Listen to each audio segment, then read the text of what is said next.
at sa ating Congressman Rodolfo Antolino.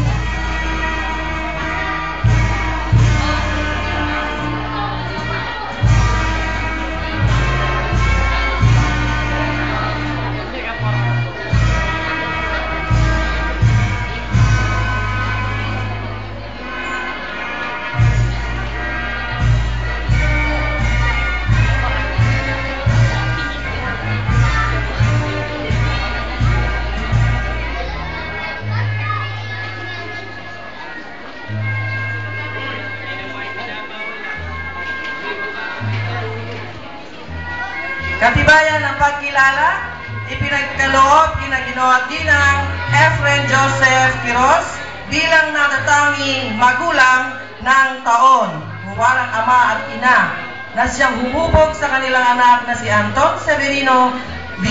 Quiros, ang nagkamit ng ikalawang karangalan.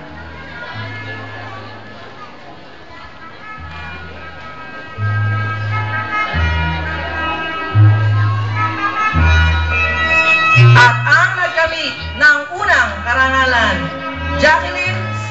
Habate. Tatanggap ng gintong medalya mula sa ating mahal na Mayor at Congressman.